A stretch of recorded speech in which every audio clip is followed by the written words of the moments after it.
Welcome to American Conservative Values. I'm your guest host, Stacy Swimp, president of the Frederick Douglass Society.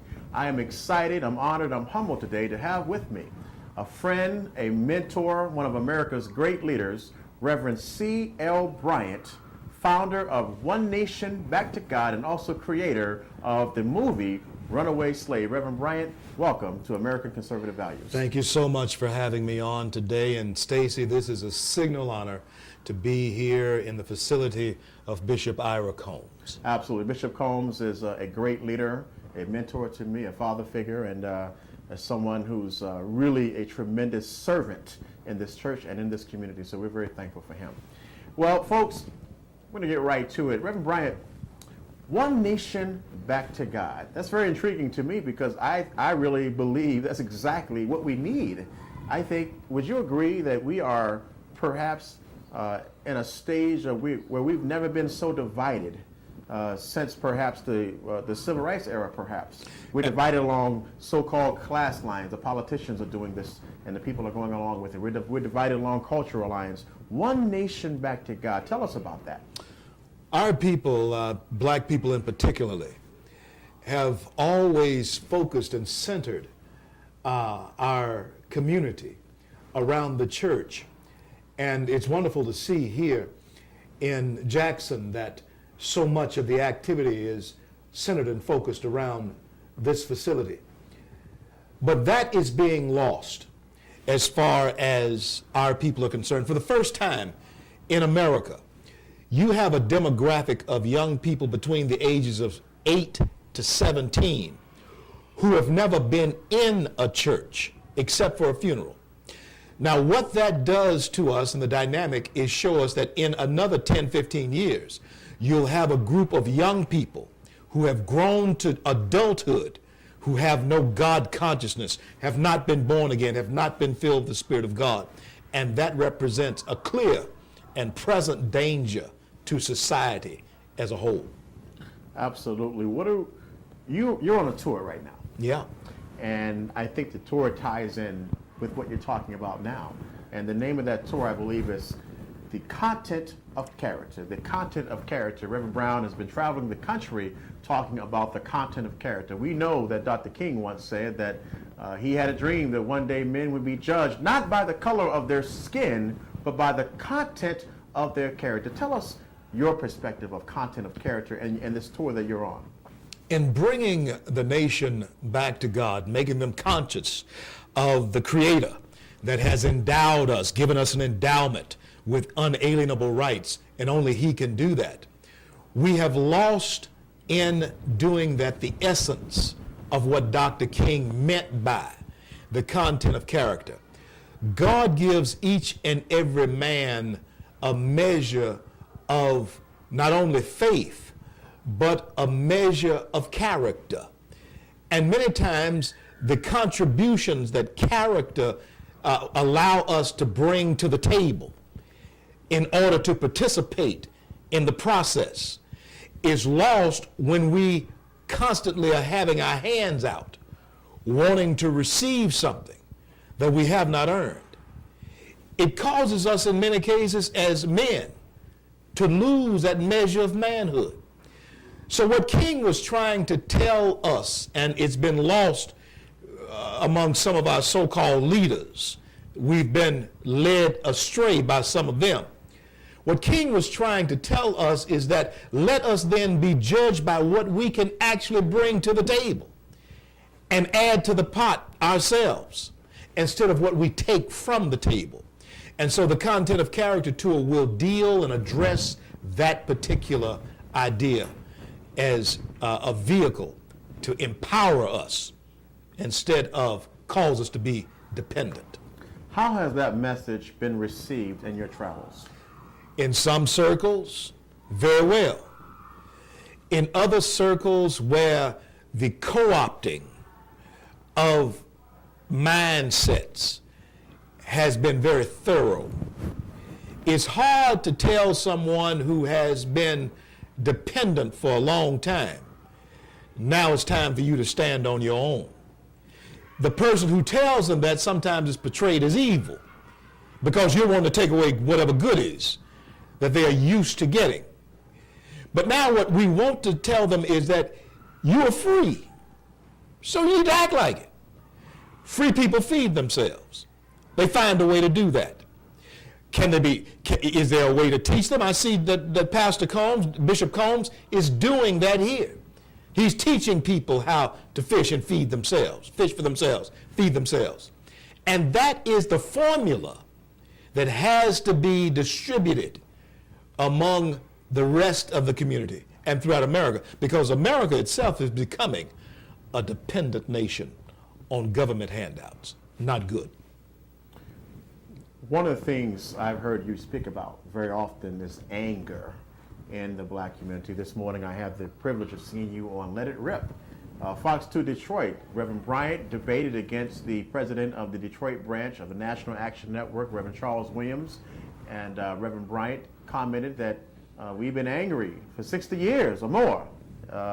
We were angry then and we're angry now. And Reverend Bryant, I wanted you to elaborate on what you're talking about. Anger in the black, it does seem that there's so much bitterness, and you see it in subtle ways. I don't know about you, but it could be something as simplistic as when I go to the local 7-Eleven down the street from my home, and black men don't even like to speak to each other. I mean, just the hostility, the chip on our shoulders. What is going on with this bitterness and this anger in the black community? Folks, hear me well. There are groups of people who have a job to do. And their job is to keep certain mindsets and certain levels of anger at a certain pitch. And what has happened is so many have bought into the victimhood of being angry and blaming others for that anger. But there's a common thread that runs here. We were angry 60 years ago when we did not have any access.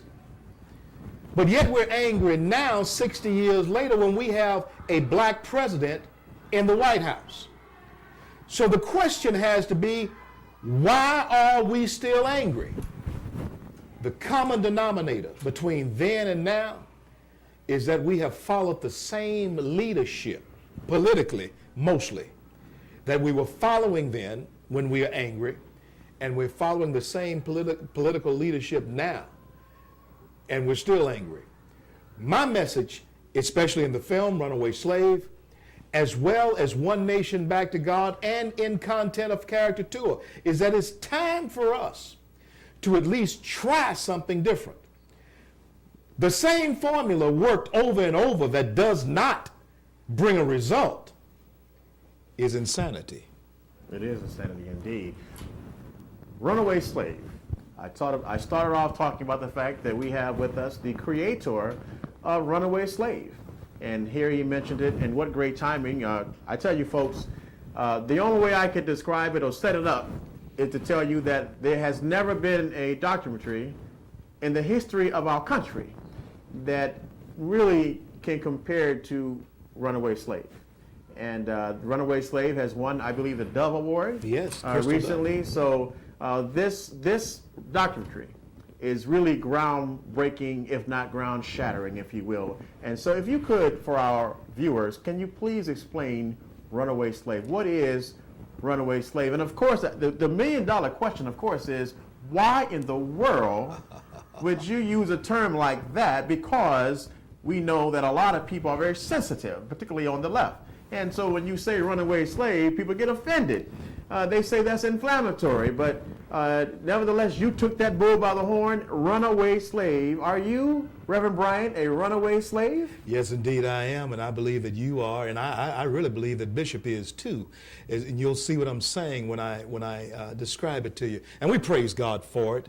We could not have done it without him. And so this is the idea behind the Runaway Slave movie, and you're absolutely right. So many people do ask me across the country, CL, why would you name something that is so inflammatory? It took a lot of courage back in the day of actual slavery, to be a runaway slave. Because first of all, you had to say within yourself that you don't want the master's food. You don't want his clothing. You don't want his housing. You just want your freedom. And whatever it takes in order to gain that freedom, even if it costs you your life, you were going to get there. There were no guarantees that once you left that system that fed you, that housed you, that clothed you, once you left that system, there was no guarantee that you'd ever see freedom. But it was so precious, that pearl of great price, that you had to have it. And so it is with every true American. Even those that came here on the Mayflower, they had no guarantees that they'd ever make it to these shores, that they'd ever live in this country. But they were escaping tyranny themselves. And so the idea, the premise behind it is this: whether your ancestors came here on the Mayflower, or whether they came here in the hulls of slave ships, in the DNA of every true American is a thirst for liberty and freedom. And so, runaway slave is a message, it is a vehicle that all of us who enjoy the fruits of this great land now can in fact join together and understand that we all are the children, in one way or another, of those who escaped tyranny and ran to freedom. One of the things that you talked about on Let It Rip this morning is that who agrees on 97, 98% of anything? We have a situation, and we've seen it now, actually, folks, since 1936. Black Americans have been self-identifying as Democrats since the federal government first started taking those statistics in 1936. So much so now to where the current sitting president, Barack Obama, has enjoyed over 96% of the black vote in his first election and in his re-election. This type of monolithic thinking, not only on the national level, but on a local level, I don't believe has served black Americans well. Right. When I look at the top 25 cities in our country in terms of the cities that have the highest percentage of black Americans, there's something troubling when you start taking a look at the commonality between those 25 cities. These 25 cities have the highest rate of crime in America. They have the highest rate of infant mortality. For some of you who may not know what that means that black babies are dying at birth at record pace in these 25 cities. Mm-hmm. These 25 cities have the highest rate of abortion of black babies, the highest rate of incarceration, the highest rate of illiteracy. Mm-hmm.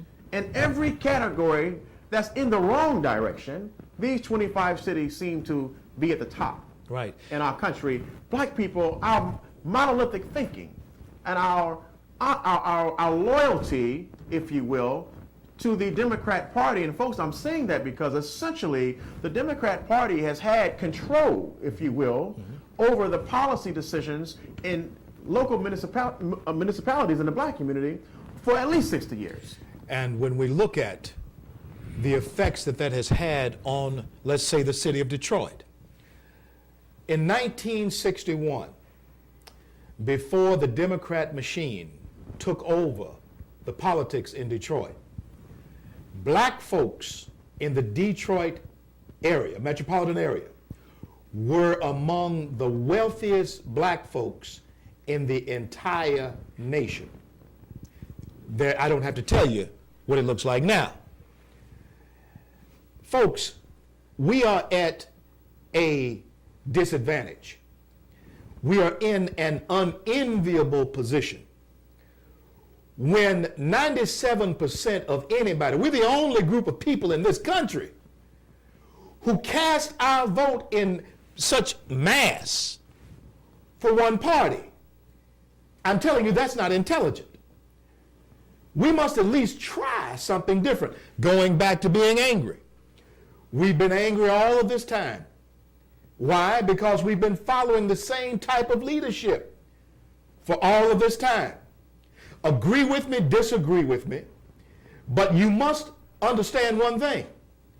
What I am saying is worthy of examination and worthy of you at least taking a second look at why we do what we do, because many times we actually vote for things, as you were just pointing out, that actually destroy us. We represent 13% of the population in this country, yet we perform 40% of all of the abortions that take place in this country.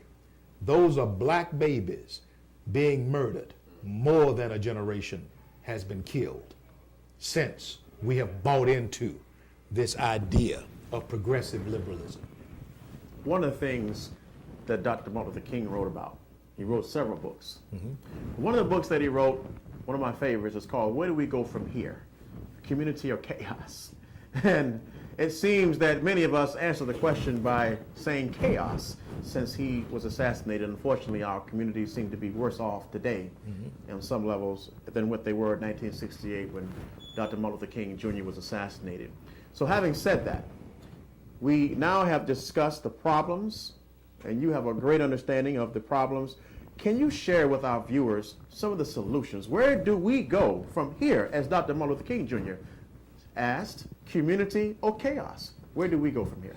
We must go into community, because I do believe that we have the tools in our hands, at our disposal, in order to reinvest, put people to work.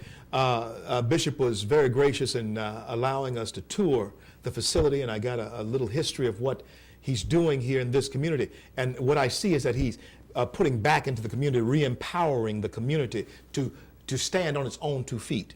Hiring people, putting people to work, educating our young people so that they have a mindset to do for themselves.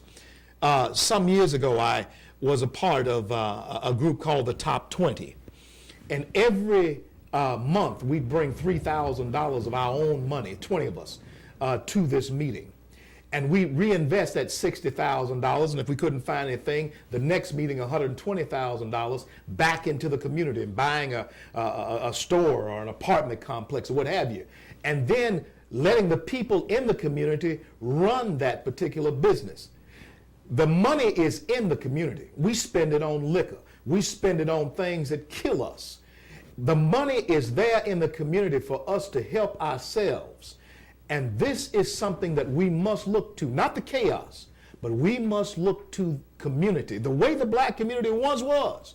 When I was growing up, there were dress shops. There were all types of things in the community that empowered it. We must get back to that type of idea, at least that type of thinking.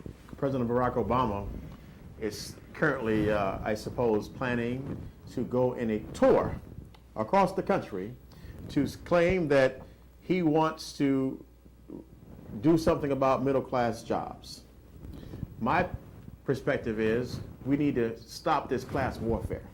What about solutions that work for all the American people? What, Reverend Bryant, are 1 or 2 things you really would like to see the president actually do that he's not doing? I have met the president, and the president is a very engaging man. I'm very impressed with him as a character. But I must be honest with all of you. I have been highly disappointed with the president's involvement, unless it was for some type of political posturing, on what he has actually done for black people in this community. We were very open for hope and change. In fact, that's what swept him into office, the concept, the idea of hope and change.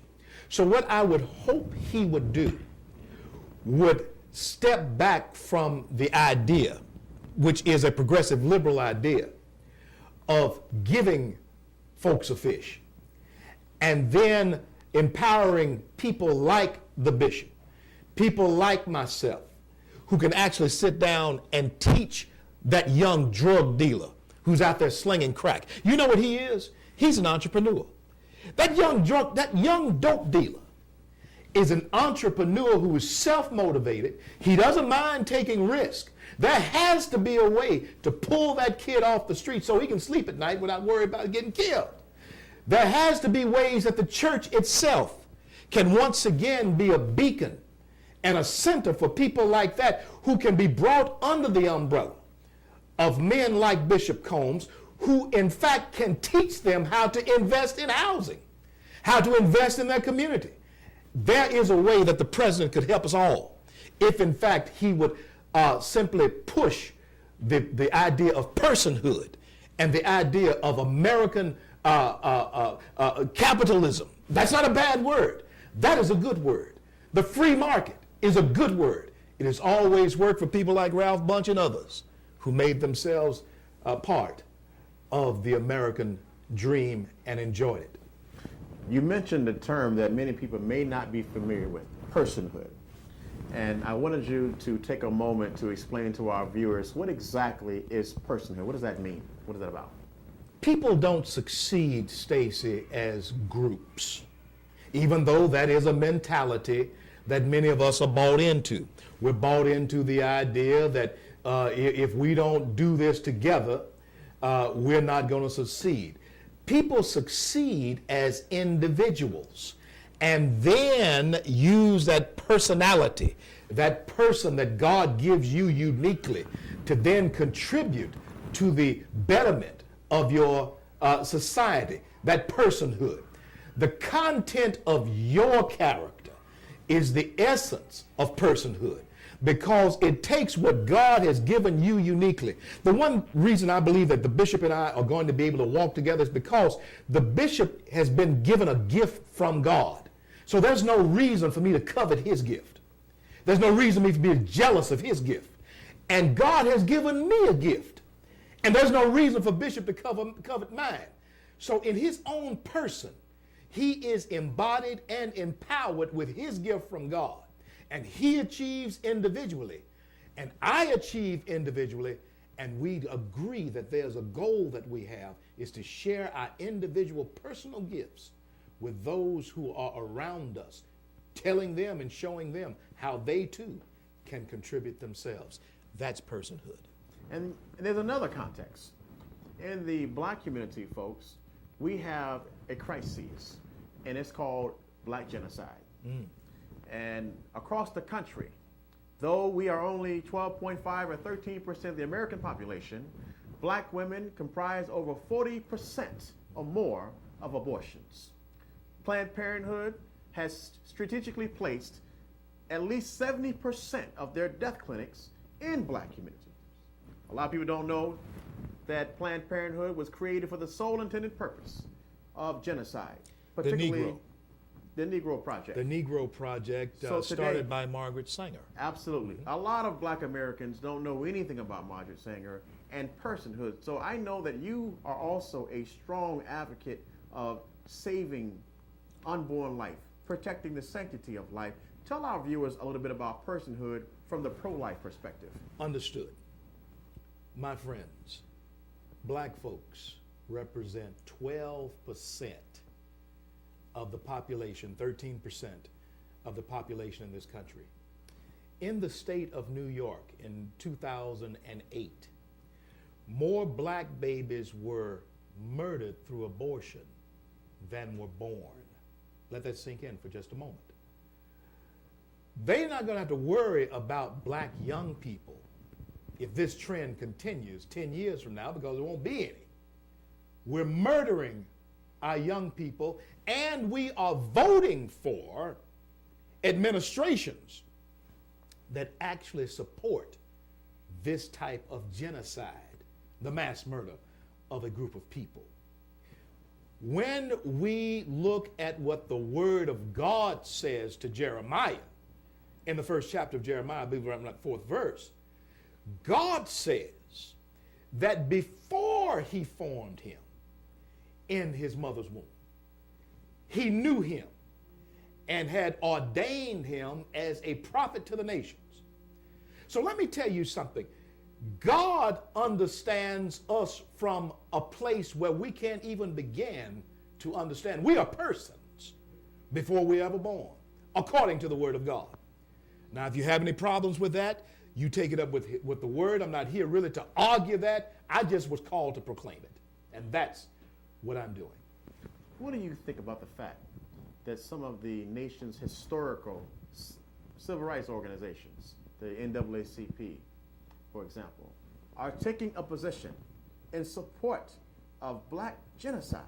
They're taking a position, folks, in support of same-sex marriage, which it's very interesting because in California, when the Marriage Protection Act was on the ballot, 70% of black Americans in California said that they believe that marriage is between one man and one woman.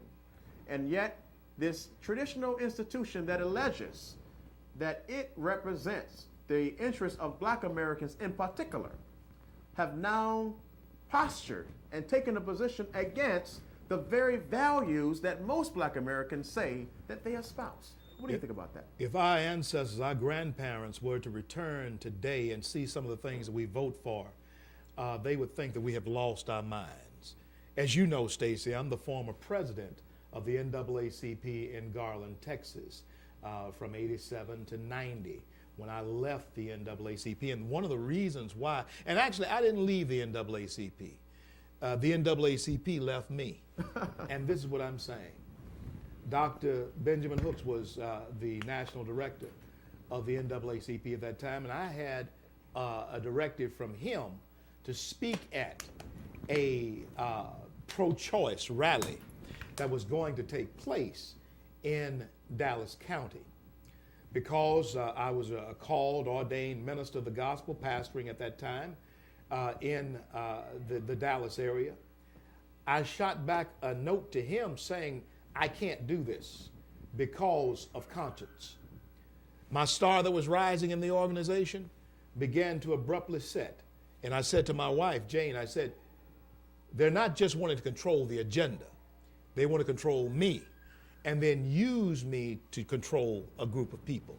That's where the NAACP and groups like that, and in some cases, the black church itself has been co-opted by progressive liberals to lead us down a path that we should not go down. Reverend C.R. Bryant, you heard it, folks.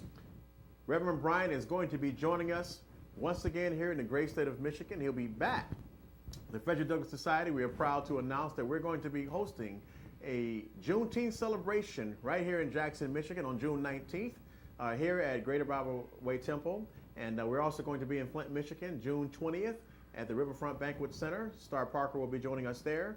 And Reverend Bryant will be there as well as our headliner. And then we are going to have Reverend Bryant once more, June 21st in Warren, Michigan at the St. Charbel Conference and Banquet Center. And finally, in the city of Detroit, the Motor City, we are going to be thrilled once again to have Reverend Bryant join us at the Jesus Tabernacle of